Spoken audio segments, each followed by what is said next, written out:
కేంద్ర పౌర విమానయాన శాఖ మంత్రివర్యులు కింజరాపు రామ్మోహన్ నాయుడు కుటుంబ సమేతంగా శ్రీకాళహస్తి స్వామివారిని దర్శించుకున్నారు. వీరి ఆలయ ఈవో బాపిరెడ్డి దక్షిణ గోపురం వద్ద వేద పండితులు మంత్రోచ్చరణ స్వాగతం పలికి ప్రత్యేక స్వామి అమ్మవార్ల దర్శన ఏర్పాట్లు నిర్వహించారు. కేంద్ర మంత్రి జ్ఞానప్రసన్న సమేత శ్రీకాళహస్తి స్వామిని దర్శించుకున్న అనంతరం దక్షిణామూర్తి ప్రాంగణం వద్ద కేంద్ర మంత్రికి వేద పండితులు ఆశీర్వచనం స్వామి అమ్మవార్ల తీర్థప్రసాదాలు చిత్రపటాన్ని అందజేసి ఆలయ అధికారులు కూటమి నాయకులు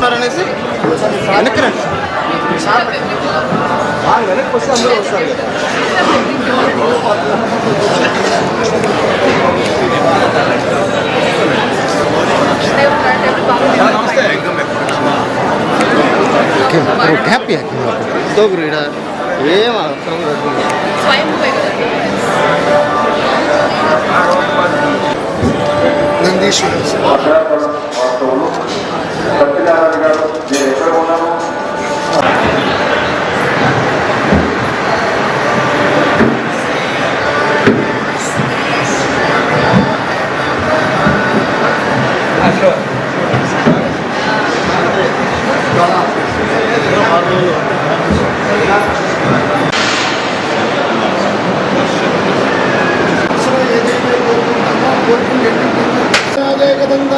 వినాశనే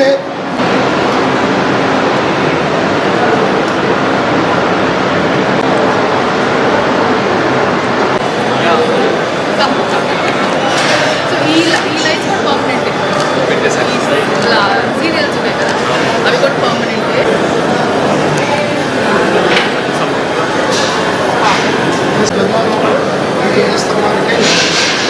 వరకు అన్ని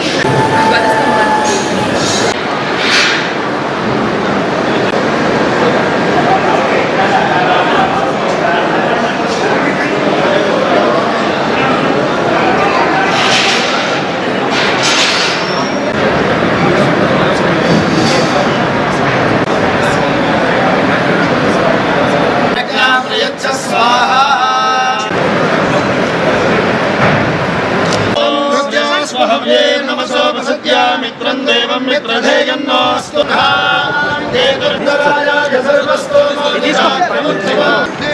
నామోరూపా భవంతే యదశ్వమేధస్సమృద్ధ్యేయసవాసి భగవాన్ కాళహస్తి స్క్రోలింగ్ పడితే మొహాలు కూడా తెలియదు. ఏం ఆలోచించుకోండి సార్, అందరూ ఇక్కడ రాకున్నారు సార్.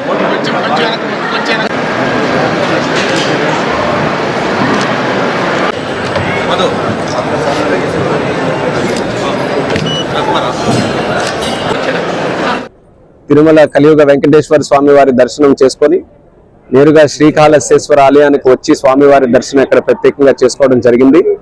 నాతో పాటు మా మినిస్ట్రీ ఆఫ్ సివిల్ ఏవియేషన్ నుంచి అధికారులు, మా సెక్రటరీ, అలాగే airport authority of India chairman, అలాగే మాజీ పార్లమెంట్ సభ్యులు స్థానికులు గల్లా జయదేవ్ గారు, అలాగే మా రిషిక గారు, వీళ్ళందరూ కూడా కలిసి రావడం జరిగింది. ఎంతో ఆనందంగా ఉంది.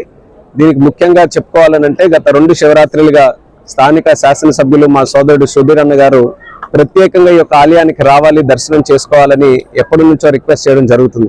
అనివార్య కారణాల వల్ల రాలేకపోయినా ఈరోజు ప్రత్యేకంగా స్వామివారి దర్శనం ఆశీస్సులు పొందడానికి ఈరోజు వచ్చాం. అద్భుతంగా దర్శనం జరిగింది. నాకు ఈరోజు సంతోషం ఏంటంటే, నేను ఎన్నో సంవత్సరాల నుంచి ఆలయం వస్తున్నాను, కానీ కూటమి ప్రభుత్వం వచ్చిన తర్వాత ప్రత్యేకంగా స్థానిక ఎమ్మెల్యే గారు ఇక్కడ చూపించినటువంటి చొరవ కానీ, ఇక్కడ అభివృద్ధి కోసం ఆయన చేసినటువంటి పట్టుదలతో చేసినటువంటి కృషి కానీ స్పష్టంగా ఆలయంలో ఇక్కడ కనిపిస్తుంది. మొన్న శివరాత్రి కూడా అద్భుతంగా వేడుకలు జరిగాయి.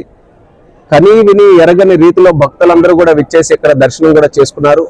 దానికి ఇక్కడ బోర్డు కానీ, చైర్మన్ కానీ, ఈఓ గారు కానీ అందరూ కూడా సహకారంతో చాలా బ్రహ్మాండంగా చేశారు.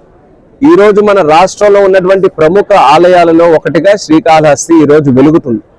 అందులో కూడా చూసుకుంటే కేవలం రాష్ట్రం నుంచే కాదు, దేశం నుంచి, ప్రపంచం నుంచి కూడా భక్తులందరూ కూడా ఇక్కడికి విచ్చేసి ప్రత్యేక పూజలు ఇక్కడ చేసుకొని ఈరోజు వెళ్తున్నారు. దానికి అనుగుణంగా ఆలయం తాలూకా ప్రత్యేకతని, ఆలయం తాలూకా పవిత్రతని, ఆలయం తాలూకా విశిష్టతని కాపాడాల్సినటువంటి బాధ్యత మనందరి మీద ఉంది. అది కూటమి ప్రభుత్వంలో బ్రహ్మాండంగా జరుగుతున్నాయనడానికి ఎటువంటి సందేహం కూడా మనకు అవసరం లేదు. అలాగే ఈ కాళహస్తి నియోజకవర్గంలోనే మా తిరుపతి ఎయిర్పోర్ట్ కూడా ఉంది.